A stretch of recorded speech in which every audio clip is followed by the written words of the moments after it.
Et Jean-Marc. Bonjour à tous. Jean-Marc, bonjour. Bonjour Jefferson, bonjour. Nextspace 2022, jour 2. Alors on continue ce symposium avec aujourd'hui les ateliers. On va rentrer dans le concret, mais juste avant, on va pouvoir écouter Hélène Huby, CEO de The Exploration Company. Et Jean-Marc, avant de l'écouter, tu vas nous dire quelques mots sur son parcours. Absolument. On va s'asseoir. Alors je ne sais pas si on la voit, on va bientôt la voir, Hélène. Bonjour à vous, je sais qu'elle est connectée. Je suis très heureux d'accueillir Hélène Huby, que je vais vous présenter très rapidement. Elle va bien faire la transition entre la journée d'hier, qui s'est voulue une journée de compréhension du contexte, de compréhension de quoi on parlait finalement, et des activités spatiales, de cette notion de durabilité, avec aujourd'hui des ateliers et cet après-midi également des cas très concrets d'orientation, de dynamique, de démarche, d'innovation qui se veulent éthiques et responsables. Bonjour Hélène, très heureux de vous avoir avec nous aujourd'hui. Vous n'êtes pas à Bordeaux parce que vos activités que je vais présenter font que vous êtes, je crois, en Allemagne aujourd'hui, si je ne me trompe pas. En tout cas, Hélène Huby est une personne, je crois, extrêmement d'intérêt pour nous. On va l'écouter pendant quelques minutes. Hélène Huby, dans son parcours, est une ancienne de Normal Sup et de l'ENA, et qui s'est très rapidement intéressée à l'entrepreneuriat et qui s'est lancé des défis personnels. Et quand je dis personnel, c'est aussi lancer des défis très personnels, mais là on n'en parlera pas, mais je tiens à le citer. Elle a lancé des programmes d'innovation, elle a tenté de développer des projets qui sont des projets qui justement répondent à ces logiques d'éthique et responsabilité. Elle a travaillé en particulier avec Airbus DS dans ces projets. Et puis elle a fondé sa propre compagnie, Exploration Company, où elle développe aujourd'hui un projet tout à fait innovant de véhicules réutilisables, mais également, et c'est ce qui nous intéresse aujourd'hui, de véhicules qui respectent totalement ces principes d'éthique et de responsabilité. Mais là, je vais la laisser évoquer cette question parce qu'on en a parlé ensemble. J'étais très impressionné par la façon dont elle abordait le sujet. Alors, Hélène, je vous laisse la parole. Vous avez devant vous une salle composée comme je vous l'avais indiqué, de personnes qui sont très intéressés par les questions spatiales, bien entendu, mais venant de différents milieux, différents horizons. Et donc, ils sont tous attentifs à ce que vous allez dire et impatients de vous écouter. À vous. Merci beaucoup. Et puis, merci beaucoup de cette invitation. Effectivement, désolé de ne pas être parmi vous aujourd'hui. J'ai malheureusement des rendez-vous politiques au niveau ministériel que je ne pouvais pas annuler, donc ça explique mon absence. En fait, je vais passer une très courte présentation. Ça va se dérouler en 3 temps. Le premier temps sera un petit peu sur la dynamique spatiale qui se passe souvent dans le domaine de l'exploration et donc qui m'a conduit à quitter Airbus pour fonder The Exploration Company. La deuxième partie sera sur The Exploration Company et comment on aborde la question de la soutenabilité, la question de la responsabilité, la question aussi de l'ADN européen, quelque chose d'extrêmement important pour nous. Et puis en conclusion, je partagerai trois réflexions personnelles justement sur ces questions de responsabilité vis-à-vis d'équipe qui m'a fait confiance et dont je porte la responsabilité. Surtout quand on a une start-up, c'est beaucoup de risques qui est pris par chacun des membres de l'équipe, vis-à-vis aussi de notre ADN européen qui est pour nous, comme je disais, extrêmement important. Et enfin, vis-à-vis donc de la responsabilité de chacun en tant que membre de l'équipe pour faire advenir ce qui doit advenir dans l'entreprise et donc nous permettre de progresser chaque jour. Donc j'ai préparé une courte présentation, je vais vous partager, et puis après je reviendrai à l'écran. Alors je crois que je disparais de l'écran quand je vous partage la présentation. Voilà, normalement vous devez voir cette présentation, est-ce que c'est bien le cas? C'est bon, on peut la mettre en... Voilà. Okay, en plein écran. Merci. Bien impeccable. Bon, donc la première partie c'est sur la rapidité, surtout qu'il y a dans la salle des gens qui ne sont pas forcément familiers du monde spatial. La rapidité de la transformation spatiale. Pour donner une petite idée, c'est assez simple, on est aujourd'hui sur les cycles de transformation qui sont l'équivalent, voire plus rapides que ce qu'a connu l'industrie digitale. En gros, si on prend l'industrie digitale, il y a eu d'abord le personal computer, après il y a eu le web, Internet 1.0, Internet 2.0, aujourd'hui on est dans Internet 3.0, et à chaque fois, entre chaque, on va dire, cycle de révolution, il y a à peu près 10 ans, parfois 15 ans qui s'écoulent. Là, comme vous le voyez sur cette diapositive, on est sur des cycles presque de 5 ans. Donc on est sur une transformation qui est en fait pratiquement plus rapide que celle de l'Internet, et je pense que c'est extrêmement important de comprendre ça dans la façon dont on pense des projets innovants et développe ces projets. Donc il y a 15 ans, il y avait le premier lancement de Falcon 1, pour faire très simple, qui divise le coût d'accès à l'espace par 10. Il y a 10 ans, les jeunes là, qu'on voit sur la photo, ils ont monté une boîte qui s'appelle Planète, qui est aujourd'hui cotée au Nasdaq et vaut plus de 4 milliards. Ça a été la première entreprise de constellation de microsatellites pour l'observation terrestre. Et on parle de responsabilité et de climat, donc justement qui a permis d'augmenter en fait le nombre d'informations disponibles pour optimiser l'agriculture, optimiser la logistique. Aujourd'hui, dans le monde, il y a plus de 500 entreprises qui font de l'observation terrestre sur ce modèle de tout petits satellites et qui ont été financés par le privé. Et puis, il y a 5 ans, je pense que tout le monde a en tête l'Ukraine et la connexion Internet permise notamment, il n'y a pas que eux, mais on parle beaucoup d'eux, des satellites Starlink de SpaceX. Donc, vous savez qu'en Europe, Airbus a fait OneWeb. J'ai eu d'ailleurs la chance de participer au tout démarrage de ce projet. Donc là, il y a 5 ans, c'est la révolution en fait, du monde des télécommunications avec les constellations de satellites broadband. Et ça a démarré qu'il y a 5 ans. Et aujourd'hui, il y a à peu près 3000 satellites OneWeb en orbite et il y a 500 000 utilisateurs, clients de cette constellation. Et le service a démarré il y a 1 an et demi. Donc ça montre la vitesse en fait de transformation de cette industrie qui est une industrie lourde, mais qui là sur des cycles extrêmement rapides. Donc je passe à l'exploration.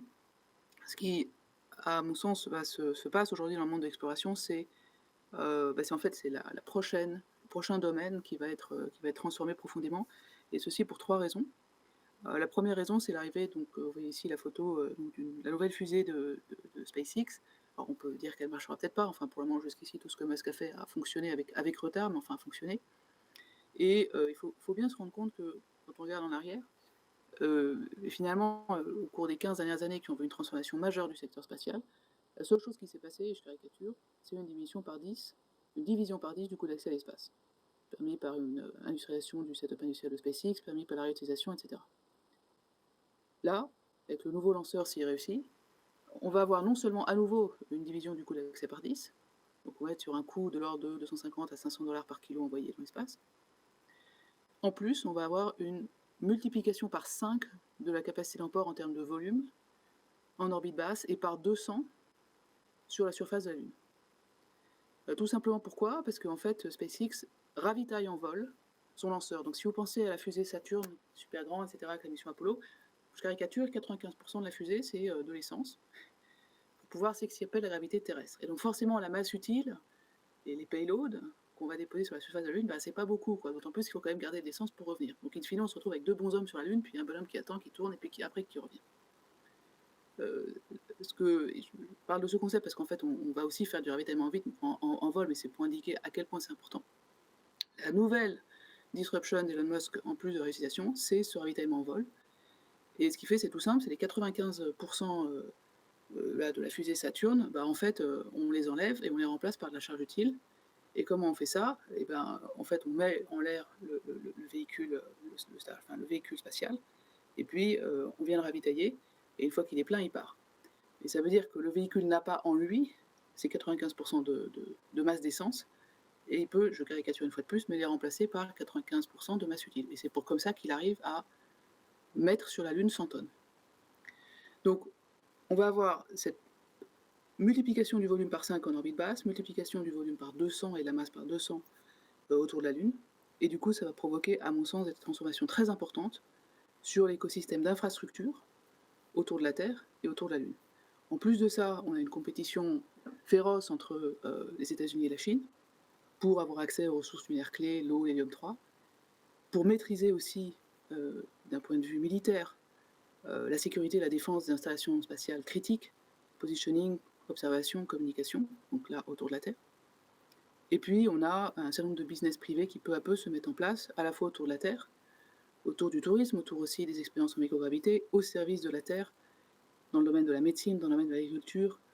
Je ne vais pas rentrer dans le détail, mais on peut faire beaucoup de choses en microgravité au service de la Terre. Et puis, peu à peu, pas là dans la décennie qui nous occupe, mais probablement dans les 20-30 prochaines années, des business privés qui vont se mettre en place sur la Lune autour de l'extraction des ressources pour ravitailler les fusées, etc. Donc, moi j'ai eu la chance de travailler sur le véhicule Orion, sur le programme qui s'appelle le European Service Module en Europe, qui est 50% du véhicule Orion, et donc j'étais au cœur en fait de cette dynamique.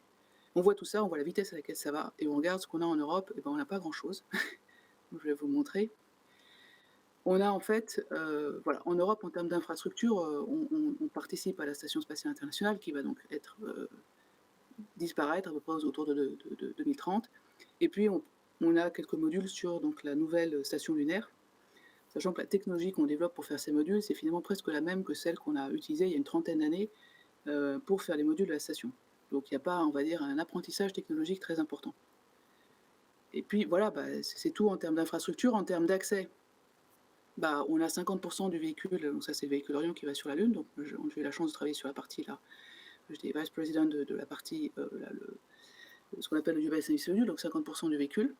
Vous voyez, on n'a pas de véhicule qui va sur, qui permet d'aller ravitailler les infrastructures autour de la Terre. On a la moitié d'un véhicule qui permet d'aller ravitailler les infrastructures autour de la Lune.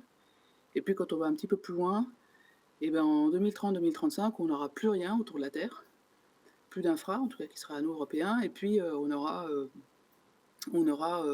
donc toujours les infras autour de la Lune, avec un delta techno, comme j'expliquais, très, très limité. Et puis en termes d'accès, bah, toujours rien autour des infrastructures terrestres, et puis un véhicule lunaire qui, à mon sens, et je parle évidemment, voilà, c'est juste mon analyse, mais n'est pas adapté au sens où il n'est pas réutilisable, il n'est pas ravitaillable, et on va être dans un monde où le standard pour les véhicules, comme aujourd'hui on fait un lanceur, bah, n'importe quelle entreprise qui démarre un lanceur aujourd'hui, le standard c'est je fais un lanceur réutilisable, je dis bien qui démarre aujourd'hui, hein. Et à mon avis, le standard demain pour les véhicules orbitaux, donc qui font du transport entre space et space, qui sont donc lancés par un lanceur et après vont vers des infrastructures en orbite basse autour de la Terre ou vont vers la Lune, le standard pour moi, ça va être des véhicules qui sont réutilisables d'une part et qui sont ravitaillables d'autre part. Parce que comme je viens de l'expliquer, le fait d'être ravitaillable en orbite permet d'apporter beaucoup plus de masse à la destination finale. Et là, on est sur un véhicule qui n'est pas ravitaillable, qui n'est pas réutilisable. Donc je pense qu'il risque d'être un peu obsolète quand il va arriver en fait. Et la dynamique générale, en fait, c'est celle-là. C'est-à-dire, ça, c'est la situation aujourd'hui. Hein, on a 2 stations sur nos têtes. Ça va être la situation dans 7 ans. Donc, on va avoir à peu près 5, 6, 7, 8 stations autour de nos têtes, 2 autour de la Lune, 4, 5 autour de la Terre. On peut critiquer ces chiffres. En tous les cas, tous les projets que je montre ici, c'est des projets qui sont financés à hauteur déjà de triple digit million, donc de plusieurs centaines de millions, voire pour certains d'entre eux, plusieurs milliards. Donc on parle de choses qui sont en train d'être construites, en train d'être manufacturées, on n'est pas sur du papier, on va dire. Et puis après, ça continue. Bon. Et donc ça veut dire qu'on va se retrouver dans une situation dans laquelle il va y avoir une multiplication des activités autour de la Terre, autour de la Lune. Littéralement, on est en train de construire un nouveau monde. On est en train de découvrir ce que l'on peut faire, nous, humains, dans ce nouveau monde, exactement comme à la Renaissance. En gros, on a découvert les caravelles, et les caravelles nous ont permis d'aller découvrir, entre guillemets, les nouveaux mondes, parce qu'évidemment, ces mondes existaient.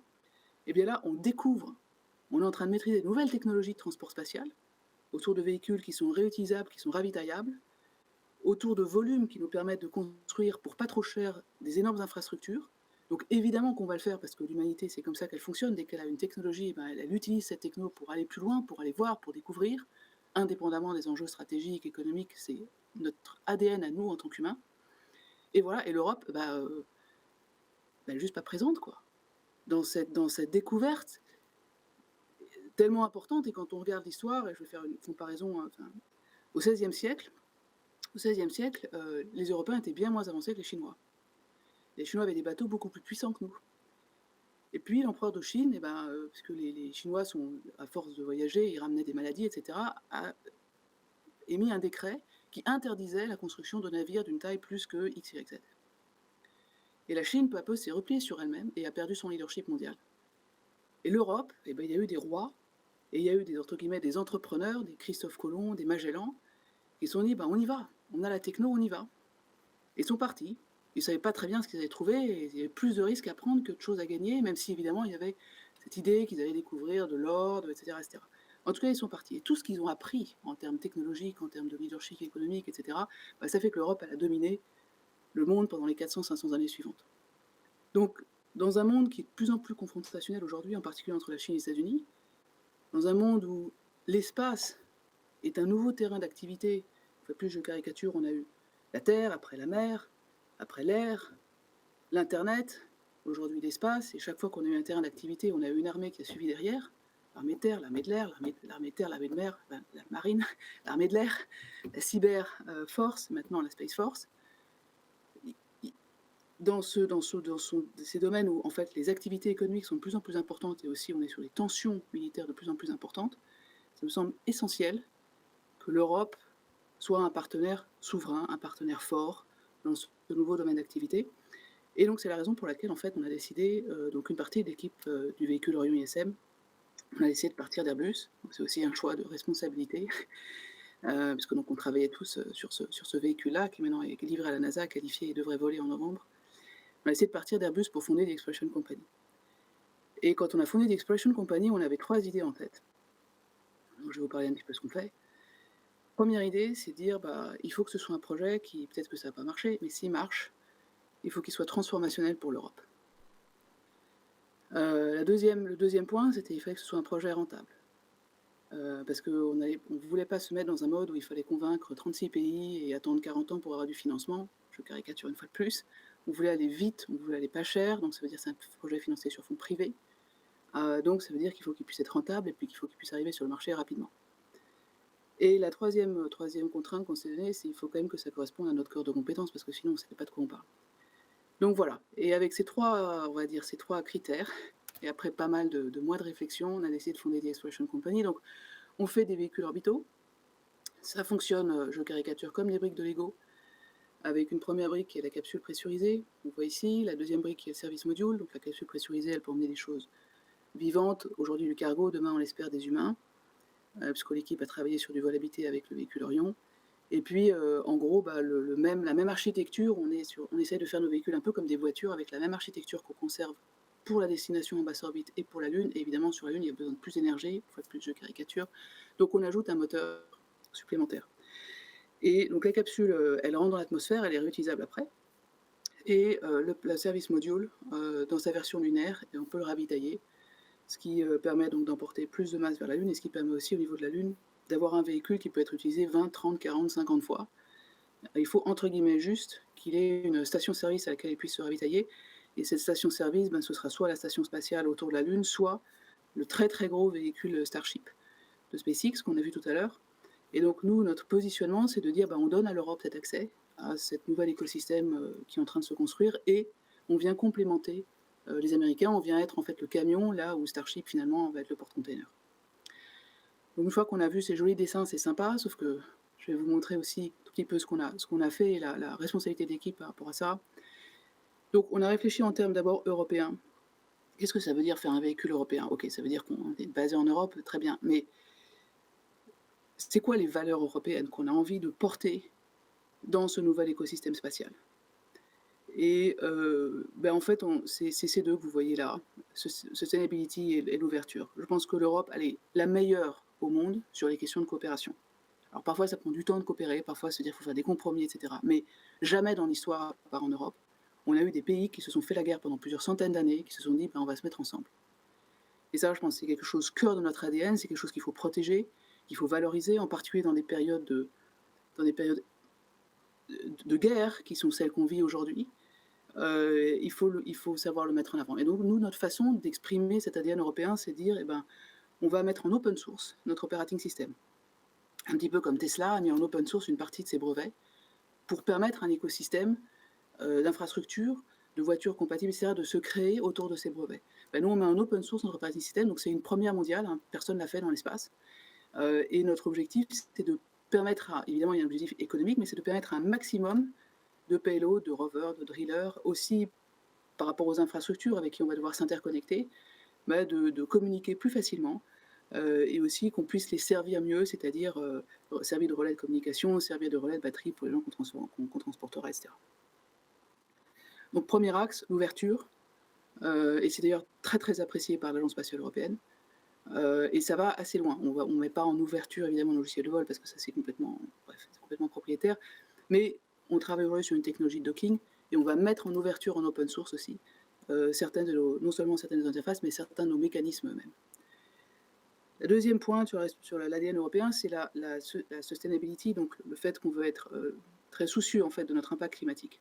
Et d'autant plus qu'on est sur un domaine qui est perçu par les médias comme l'exploration spatiale, en fait, c'est des milliardaires qui s'envoient quelques minutes en l'air, ils reviennent, ils polluent la planète, et what's the point, c'est quoi le point, pourquoi est-ce qu'on fait tout ça? alors qu'il y a tellement de gens qui ont des problèmes sur Terre et qu'on ferait mieux de s'occuper d'eux plutôt que d'aller s'occuper de faire voyager 2-3 oiseaux dans l'espace. Moi, je suis convaincue que cette exploration spatiale, c'est en fait une nouvelle dimension que l'humanité est en train de prendre et qu'on a une chance extraordinaire aujourd'hui de pouvoir voir ça et de pouvoir y participer, exactement comme à la Renaissance. Et que les technologies en plus qui vont être développées lors de cette exploration spatiale, parce que aller sur Mars, ça prend 6 mois, un peu plus, voilà, rester dans des stations pendant longtemps, etc. Il faut avoir des technologies de maîtrise d'énergie, des technologies de recyclage, etc. Guider un rover sur la Lune, il faut être guidé en autonomie, on ne guide pas un rover avec son joystick depuis la Terre. Donc on va être sur du développement de technologie qui va être incroyablement utile pour mieux protéger notre planète et pour mieux vivre avec plus de recyclage, avec plus de maîtrise d'énergie sur notre planète. Donc, pour justement casser cette image, dire ok, les gens qui font de l'exploration, ils baladent des milliardaires, ils polluent notre planète, on pense que c'est la responsabilité de l'industrie de dire ben justement nous, et ça fait partie aussi de l'ADN européen, on va être dans une démarche de soutenabilité. On va être dans une démarche entre guillemets verte, donc on est premier au monde à faire voler donc ce qu'on appelle le green propellant, du propellant vert, donc c'est la formule c'est H2O2, donc en thrusters, là, c'est le système propulsif qui va équiper notre capsule, donc c'est du green propellant. Ça existe déjà pour les petits satellites, ça n'existe pas encore sur des poussées un peu plus grandes, d'environ 200 newtons. On va être sur du 300-600 newtons pour notre capsule. Et pour la partie lunaire, donc le système propulsif lunaire, on est sur du biométhane et de l'oxygène pour pareil, essayer autant que faire se peut de ne pas avoir un impact. Et on a aussi engagé une démarche de carbone neutral dans notre compagnie, donc on n'y est pas encore. En tout cas, on travaille là-dessus pour pouvoir, d'ici la fin de l'année prochaine, être complètement carbone neutral. Ça veut dire aussi travailler avec les fournisseurs, ça veut dire ça. Mais en fait, plus on le démarteau, moins ça coûte cher et plus c'est facile de mettre en œuvre. Bon, donc 2-3 images quand même sur ce qu'on a fait. Lui, on doit aller vite. Et je parlerai après donc, au niveau personnel. Donc ça, voilà, c'est notre premier démonstrateur de réentrée, parce qu'on doit quand même maîtriser la technologie de réentrée, c'est mieux si on veut réutiliser le véhicule et si on veut ramener plus tard des humains. Donc on l'a fait en 9 mois, on l'a fait pour un coût qui est de moins de 0,5 millions. Et donc là, il est qualifié, il embarquera sur le premier vol d'Ariane 6 qu'on espère pas trop tard. Ça, c'est le deuxième démonstrateur sur la partie gauche, donc on fera sur lequel on travaille aujourd'hui. Donc qui volera en octobre 24. Et la partie droite, donc c'est le premier vol qui est prévu pour 26, lui, notre entre guillemets vrai véhicule. Je ne rentre pas dans les détails, on n'a pas vraiment le temps, mais je voulais juste passer le message que une des démarches qu'on a engagées, c'est effectivement d'aller extrêmement vite et de ne pas chercher à faire le produit parfait tout de suite, mais de fonctionner un peu comme dans le monde du software par boucle. En gros, pour que ça fonctionne en 26, il faut qu'on maîtrise 3 technos, la réentrée, le docking et puis la techno de propulsion. Et on s'est dit, bah voilà, en 24, il faut qu'on ait fait suffisamment de démonstrations pour montrer que ça fonctionne.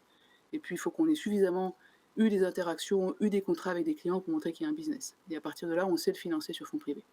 Donc voilà, aujourd'hui, on a la chance d'être on track, à la fois sur les coûts, sur le cash, sur les levées de fonds aussi, sur le planning. Et donc voilà, sans rentrer dans les détails, je voulais aussi partager avec vous cette philosophie qui est assez nouvelle pour l'espace, de dire, bah, on ne fait pas un produit parfait. On avance très rapidement et pas à pas avec des minimum viable products.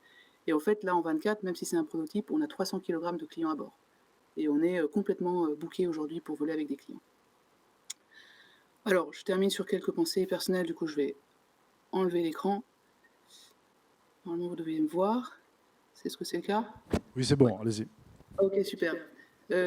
Donc, premièrement, la responsabilité vis-à-vis de l'équipe. Parce que quand on se lance dans un projet comme ça, c'est quand même, enfin, il faut quand même le dire, c'est quand même un petit peu audacieux. On est la première boîte au monde qui est financée sur des fonds privés pour faire ça. SpaceX, quand il a fait une capsule, était financé par la NASA. Pareil pour la Chine, pareil pour la Russie. Donc c'est quand même, il y a quand même plus de chances de ne pas réussir que de chances de réussir. Et de toute façon, si on regarde les statistiques des startups, normalement, 95% des cas, c'est des échecs. Donc à la fois, c'est très ambitieux. C'est très ambitieux, ça veut dire qu'il faut avoir une équipe qui tienne la route. Et les gens qu'on embarque avec nous, pour beaucoup d'entre eux, c'est des gens qui ont des familles, c'est des gens qui ont pris des prêts, c'est des gens qui étaient pour la plupart d'entre eux dans des grandes entreprises comme Ariane Group, comme Airbus, comme Thales, comme OHB. Donc c'est des gens vis-à-vis duquel on a un devoir absolu.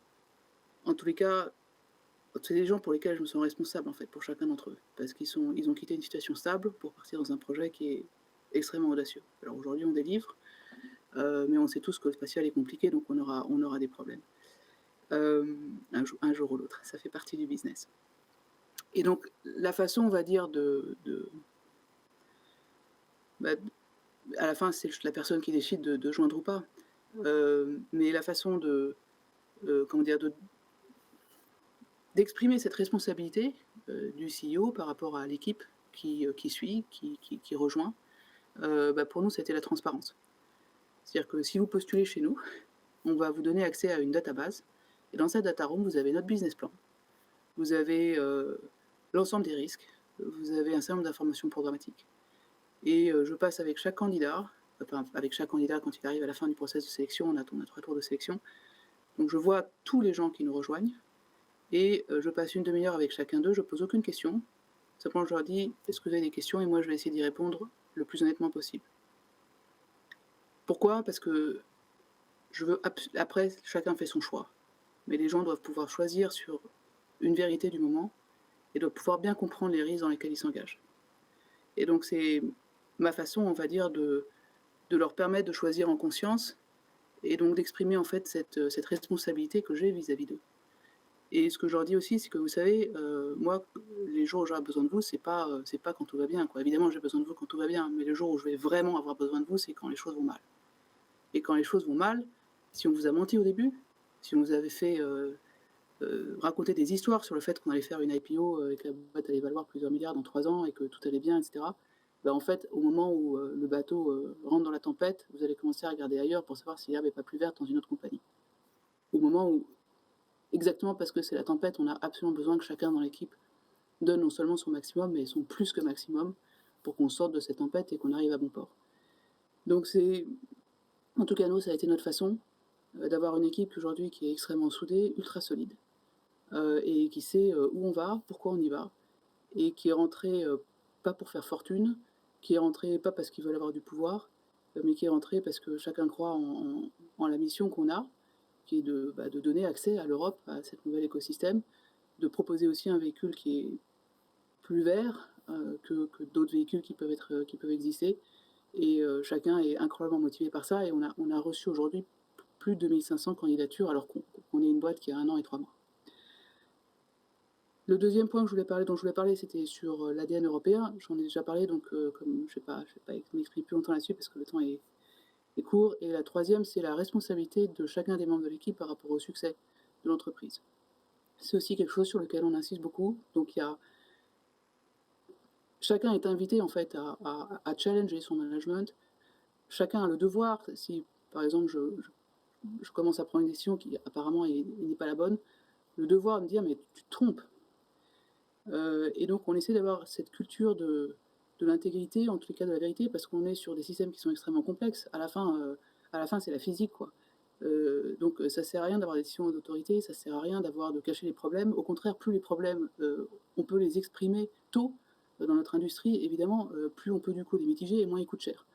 Ça ne veut pas dire qu'on n'est pas ultra exigeant sur le planning et les coûts, et vous avez vu qu'en 9 mois, on a fait quand même un premier démonstrateur de réautrée balistique qui est qualifié. Donc voilà, et ça dans des circonstances où quand même il y a un peu d'inflation et quand même il y a un peu de problème sur le lead time, donc on a eu aussi nos problèmes d'anomalies et nos problèmes avec nos fournisseurs, mais on l'a fait. Donc on est à la fois très exigeant, mais en même temps, si quelqu'un arrive avec un problème, la première action, c'est pas le blâme, c'est au contraire, ok, pourquoi on a ce problème, comment on peut le résoudre, et au-delà de ça, d'inviter vraiment chacun à être dans cette beauté artistique des cerveaux des ingénieurs, c'est-à-dire qu'on est là pour résoudre le plus rapidement possible et le moins cher possible des problèmes techniques, et il y a pas... À un moment, il y a des gens qui doivent prendre une décision parce que c'est le rôle de management, mais dans ces moments de résolution de problèmes, c'est en fait la compétence de chacun qui doit trouver à s'épanouir le plus possible. Et donc c'est la responsabilité de chacun, quand il voit des risques, quand il ne sait pas, quand il a des hésitations, de dire « je ne sais pas, je vois des risques, j'hésite ».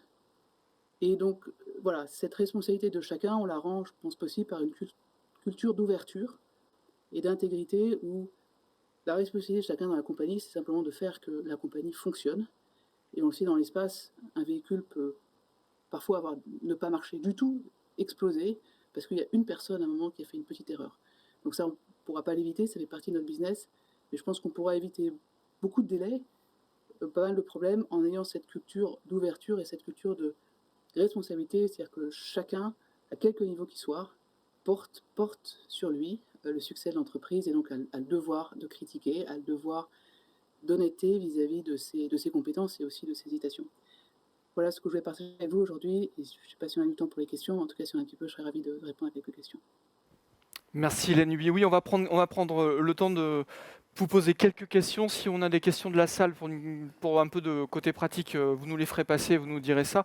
Et juste avant que ça se mette en place, je voulais revenir sur un point avec vous, Hélène Huby. Vous avez parlé de découverte de nouveaux mondes. Vous avez fait le parallèle avec la Renaissance, Magellan, Christophe Colomb. Je ne reviens pas dessus. Simplement, la question entre notre discussion ce matin et dans 5 ans, c'était la borne temporelle que vous avez posée tout à l'heure dans votre exposé. Est-ce que le monde aura encore plus changé? Est-ce que je voudrais qu'on revienne juste sur cette accélération du temps, ce qui pour un chef d'entreprise qui travaille dans le spatial est une dimension plus que contraignante, mais en tout cas c'est votre quotidien. Je pense que cette accélération du temps, la façon de la prendre en compte, c'est le temps de transformation s'est accéléré. Par contre, le temps de développement d'un moteur, d'un lanceur, etc., s'est réduit, mais pas de façon aussi significative qu'a pu s'accélérer, on va dire, les changements de marché au niveau du spatial. Donc, en tout cas, au niveau du chef d'entreprise, la façon dont on essaie de prendre les choses, c'est de dire, OK, mon véhicule, il va mettre, mettons, ordre de grandeur 5 ans à être développé. Et ça, voilà, c'est quelque chose d'incompressible. SpaceX a mis 4 à 5 ans, donc nous, on va mettre, voilà, si on dit on va mettre 4 à 5 ans, c'est déjà qu'on est parmi les meilleurs benchmarks, donc disons on va mettre 5 ans. Mais il va s'opérer pendant les prochaines, disons, entre 2025 et 2035, pour faire simple. Très bien. On va comment le monde va être à ce moment-là, ouais. c'est ça qui est important. Et je vois pas mal de gens qui ont du mal à se projeter à 7 et 15 ans et ont du mal à écouter des signaux faibles qui vont devenir forts et qui vont être transformés complètement. Donc je pense que ce qui change pour nous, dans notre industrie, c'est d'essayer d'identifier des technologies qui peuvent être des vrais disrupteurs, comme par exemple le ravitaillement en orbite, et de dire comment le monde dans 5 ans, 10 ans, 15 ans, ça va être quoi en fait, et de faire vraiment des scénarios là-dessus, sans avoir peur que en fait peut-être le résultat du scénario c'est qu'on est out of market. Parce que si on est out of market, il faut changer dans ce cas-là. Mais je pense que voilà, donc je pense que la responsabilité des chefs d'entreprise par rapport à ça, en tout cas, je ne dis pas qu'on ait réussi, mais en tout cas, nous, la démarche qu'on a eue, c'est vraiment de regarder en détail les signaux faibles, les grandes tendances technologiques, la disruption qu'allait provoquer Starship, de ne pas se dire Starship, ok, de toute façon, ça ne va pas réussir. Non, si ça réussit, ça veut dire quoi? Et puis après, du coup, de définir un véhicule qui a un vrai marché, qui est complémentaire par rapport à Starship et qui apporte cet accès indépendant à l'Europe. Alors, merci pour cette précision. Je crois qu'il y a des questions, je les vois. Prenez un micro, de manière à ce que vous les entendiez. Vous allez nous dire si vous les entendez, la nuit. Et si vous les entendez, je n'ai pas besoin de la répéter. Et comme ça, je vous laisse y répondre. Vous m'entendez? Oui. Eh bien, c'est bon. Bonjour Hélène, je suis Damien Garot, je suis le CEO de Stellar. Bonjour Damien. Ça va bien? Très bien, oui. Alors, Stellar, c'est finalement la constellation de satellites qui connecte les véhicules, qui fait qu'aujourd'hui, vous n'aurez plus de problème quand vous passerez un coup de fil, et qui demain s'assurera que les voitures autonomes puissent être connectées. Donc en fait, la question que j'ai, moi, c'est une question sur la responsabilité. J'ai 25 ans d'expérience dans le secteur spatial. J'ai travaillé pour des constellations comme OneWeb, comme Skybridge, des sociétés comme Eutelsat. Et finalement, en fait, ce que j'ai remarqué, c'est que pendant les 20 premières années de ma carrière, chaque fois que je disais ce que je faisais, tout le monde trouvait ça génial. Tout le monde disait, mais c'est super, ça fait rêver. Mais depuis les 5 dernières années, j'ai remarqué quelque chose de complètement différent. J'ai remarqué qu'on nous pose la question du « mais vous n'êtes pas en train de faire des débris là dans l'espace? Vous n'êtes pas en train de polluer un peu plus la planète qui déjà souffre beaucoup? Est-ce que ce n'est pas trop d'argent consacré à des choses qui finalement sont inutiles ?» Et finalement, par rapport à ce sujet de la responsabilité qu'on évoque pendant ces 2 jours du symposium, moi j'ai une question finalement personnelle en tant qu'ingénieur spatial. Comment faire pour convaincre non pas notre sphère du spatial, mais l'intégralité de la société de l'intérêt du spatial et de la responsabilité du spatial d'un point de vue sociétal? Et c'est finalement la question que je me pose tous les jours, et je serais ravi d'avoir ton éclairage là-dessus, Hélène. C'est de savoir comment on est capable de pouvoir montrer les miracles du quotidien que permet le spatial. Comme le GPS dans les voitures aujourd'hui, le fait qu'on est tous arrivés à l'heure parce qu'on a un GPS dans notre téléphone. Mais demain, le fait que, grâce à des voitures connectées, par exemple, on sera aussi capable de changer la manière dont on se déplace et de réduire l'empreinte environnementale du monde de la mobilité, qui aujourd'hui, bien sûr, est le premier et le plus gros émetteur de carbone au monde. Donc finalement, c'est une question ouverte, Hélène, que j'ai, c'est comment faire pour s'assurer que l'on puisse transmettre et expliquer tous les bénéfices et les miracles du quotidien du spatial à la société. Ouais, je suis entièrement. D'abord, merci beaucoup pour la question, Damien, et puis je partage ton analyse. Je sais tout à l'heure qu'effectivement, exploration, souvent c'est perçu comme ces quelques milliardaires qui font un tour de quelques minutes dans l'espace et après reviennent et sur leur chemin polluent la planète. Je pense que la question, elle est sous plusieurs angles. D'abord, l'utilité de ce qu'on fait. À quoi ça sert, en fait? À quoi ça sert d'avoir une constellation comme la tienne? À quoi ça sert d'avoir des vaisseaux spatiaux comme les miens, etc. Et puis après, c'est sur l'impact environnemental, au niveau débris dans l'espace, au niveau impact environnemental sur la Terre. À quoi ça sert? En fait, on est tous très au courant que, dans le milieu du spatial, que quand on fait une constellation d'observation terrestre, ça sert par exemple à permettre aux agriculteurs indiens, et là je donne un exemple très précis, donc la startup Satsur, elle a mis en open source une partie des données d'observation terrestre, et aujourd'hui elle a 3,5 millions d'agriculteurs indiens qui utilisent ces données, et ça a permis pour eux de diminuer en moyenne par 20% leur consommation d'eau et d'engrais. Donc c'est des trucs très concrets. Pareil pour les communications, on ne va pas revenir sur ton business, mais je pense que voilà, de donner la connectivité à chacune des voitures et du coup de permettre d'optimiser leur trajet, etc. Bon, à la fin, c'est un impact sur l'événement qui est évidemment négatif. Mais ça, il ne faut pas qu'on se le dise entre nous, il faut qu'on se le dise à l'extérieur. Et moi, souvent, j'ai des journalistes qui m'ont appelé et m'ont dit vous pourriez m'expliquer pourquoi la technologie spatiale, c'est un truc positif? Et les gens ne savent pas. Et en plus, on est dans une société, en particulier en Europe, où la techno fait peur, parce qu'elle peut créer du chômage, etc. Donc je pense qu'il faut qu'on prenne notre bâton de pèlerin et qu'on prenne un peu de notre temps, nous, chacun d'entre nous, dirigeants, exécutifs, etc., pour, quand les médias sont intéressés, ou même dans une démarche plus proactive, aller voir les médias qui comptent et peu à peu d'expliquer. Parce que les médias font quand même une bonne partie de l'opinion. Et quand les médias, la seule chose qui monte, c'est des milliardaires qui vont en l'air pendant quelques minutes, bien évidemment, l'opinion, ce qu'elle pense, c'est que le spatial, ça pollue.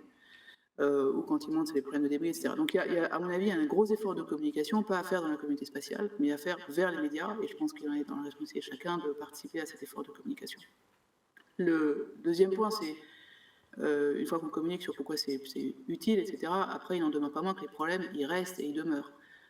On est une industrie qui pollue, et puis sur Terre, et puis on a une industrie qui envoie des trucs là-haut, et donc ça pollue aussi, ça crée un monde de débris. Donc là, je pense qu'il faut qu'on prenne notre responsabilité, nous, l'industriel. Comment, moi, industrie qui pollue, je peux polluer moins? Donc voilà, nous, on fait de la pollution verte, on a engagé une démarche de carbone neutral. Chacun a sa solution, en tout cas, mais je pense que c'est important qu'on y réfléchisse pour qu'on ne soit pas juste dans une industrie stratégique, et du coup, je caricature, hein, du coup, la pollution passe en deuxième lieu. Aujourd'hui, c'est plus possible de fonctionner comme ça. Et moi, quand je vais à des universités, la première question, les 80% des questions que les étudiants me posent, c'est quoi votre engagement pour le climat, quoi? Et à quoi ça sert ce que vous faites pour le climat? Donc je pense qu'il y a vraiment une démarche de responsabilité climatique à mettre en place au sein de l'entreprise. Et plus on sera dans l'espace à mettre en place cette démarche de responsabilité climatique, alors même qu'on a une industrie qui, de nature, voilà, on ne peut pas dire qu'on est vert, quoi. On fait des choses qui ont un impact sur l'environnement, je pense qu'on acquérera une crédibilité d'autant plus grande parce que c'est difficile. Et puis la troisième partie, c'est sur la question des débris. Donc là, il y a des entreprises qui travaillent sur le sujet. Et je pense qu'il faut dire que, quand un nouveau marché s'ouvre, si on dit ça va créer des débris, on n'y va pas, on n'aurait jamais fait d'avion, par exemple. Si à l'époque on s'est dit ça risque de polluer, on n'y va pas. Non, quand un nouveau marché s'ouvre, notre responsabilité, c'est d'y aller pour que aussi on puisse participer à ces nouveaux écosystèmes, à ces nouveaux marchés. Mais on peut y aller dans une démarche qui est soutenable. Donc j'imagine que tes satellites, Benoît, ils rentrent dans l'atmosphère et ils se détruisent parce que simplement ils s'appliquent aussi les opérations spatiales. Et donc je pense que pareil, expliquer ça, que ça fait partie de nouvelles activités. C'est comme on dit, l'Internet arrive, on n'y va pas parce qu'il va y avoir de la criminalité sur Internet. Oui, parce que c'est partie de notre ADN humain, mais c'est un nouveau domaine d'activité, donc c'est notre devoir, entre guillemets, ou d'y aller avec cet ADN soutenable. Et donc, du coup, on peut aussi apporter, de la façon dont on y va sur ces nouveaux marchés, une proposition de valeur qui est différente parce qu'on y va d'une façon soutenable. Je crois qu'on a une question Slido, on va l'afficher, vous l'avez Alors, ok, je vais devoir par contre vraiment vous quitter dans en 30 secondes. Ce sera donc la dernière Ce question. sera la dernière question. Votre enthousiasme et votre réalisme sont motivants. Si votre succès se confirme, ne risquez-vous pas de tomber dans les travers d'une grosse entreprise? Je pense que c'est une question. Enfin, d'abord, évidemment, qu'on souhaite devenir une entreprise plus importante, parce que c'est quand même la trajectoire normale d'une startup qui réussit. Après, je pense que c'est une question de culture. Je pense que si on arrive à continuer de créer une culture où justement chacun est en position de responsabilité et chacun. Mon rêve pour la culture d'entreprise qu'on est en train de créer, c'est que les talents puissent s'exprimer pleinement. Je suis personnellement convaincue qu'on a chacun des talents différents. Voilà, certains ont des talents d'artiste, d'autres de cuisinier, d'autres de jardinier, d'autres, etc. Peu importe. Et quand on exprime pleinement ses talents, d'abord on est heureux, et puis c'est la façon aussi dont on apporte la valeur ajoutée autour de nous. Et donc, si on devient une grande entreprise et qu'à cause de ça, on met les gens dans les boîtes, et qu'on fonctionne par ça c'est ton CEO de responsabilité et ça c'est l'organigramme, voilà, on tue cette culture. Il faut évidemment qu'on ait un organigramme, il faut évidemment qu'on ait des chaînes décisionnelles pour que l'organisation soit efficace. Et je suis convaincue que l'organisation peut être efficace avec un très grand respect de la personne humaine, une attention portée à ses talents, et comment, dans cette organisation qui grossit, on peut toujours rester flexible pour que chacun d'entre nous exprime ses talents et reste profondément motivé par la mission qui est la nôtre. Donc je pense que c'est une question de culture. Et dans le management, et dans l'attention que chacun des managers porte à son équipe, plus on est demanding, plus il faut être humain. Et plus on est humain, plus on peut être demanding. Donc si on reste profondément humain dans notre management et qu'on a en face de nous, non pas des gens qui sont, comme dans le taylorisme, des pions pour accomplir une tâche, mais des humains qui ont des talents et que c'est notre devoir de voir comment on peut aider ces talents à s'exprimer, évidemment en cohérence avec la mission de l'entreprise et ses enjeux de rentabilité. Voilà, je pense qu'on peut créer une entreprise qui est grosse et où en même temps chacun se sent heureux parce qu'il exprime pleinement ses talents. Merci Hélène Huby, on ne va pas vous mettre en retard parce que vous avez un rendez-vous qui vous attend. Merci pour cette conclusion, merci pour votre écoute également, bon rendez-vous. Et nous on va poursuivre, Jean-Marc, Merci à vous. ce symposium. Au revoir, merci bien. Jean-Marc, voilà pour les mots de l'intervention d'Hélène Huby.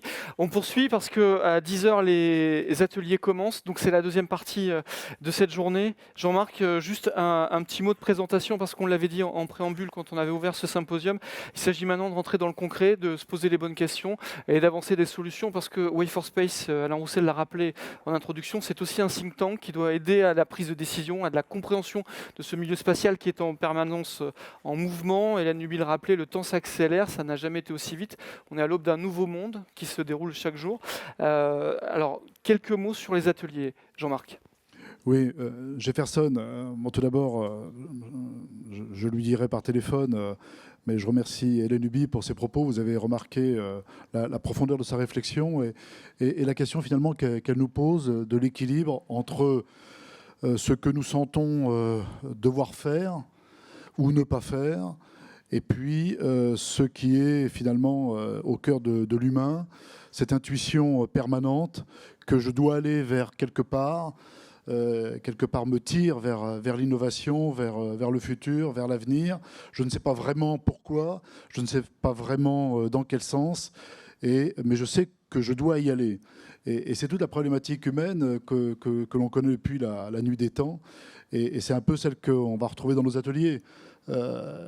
On souhaite aujourd'hui passer, je dirais, d'une description qu'on a faite hier d'un contexte, d'une activité, d'un enjeu, à une réflexion prospective sur quelle orientation devons-nous prendre, ou pouvons-nous prendre, ou croyons-nous prendre, je ne sais pas quel est le meilleur terme, dans différents domaines pour s'assurer d'une innovation spatiale progressiste, si je peux m'exprimer ainsi, mais également une innovation spatiale qui respecte des enjeux d'éthique et de responsabilité. Je remarque d'ailleurs, pour reprendre les propos d'Hélène, qu'il y a plusieurs niveaux de responsabilité. Il y a la responsabilité vis-à-vis de l'extérieur, l'environnement par exemple. Il y a une responsabilité collective, plutôt vers l'intérieur des équipes qui travaillent sur ces questions. L'intérieur, ça peut aussi être une nation, tout simplement. Et puis, il y a aussi la responsabilité personnelle qu'on pourrait décrire par la rigueur, par l'honnêteté intellectuelle, par la loyauté vis-à-vis d'un sujet.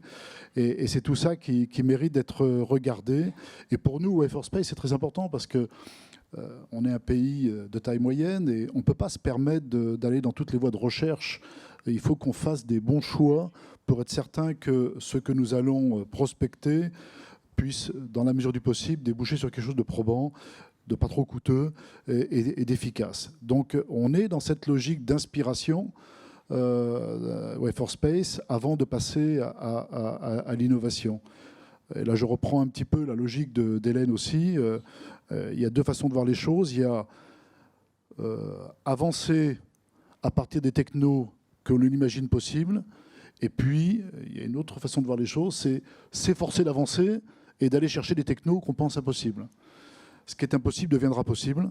Et on doit aller dans ce sens-là. Alors, on a divisé la réflexion en trois séquences différentes qui vont être parallèles, mais tout le monde en profitera à l'issue lors d'une plénière de restitution.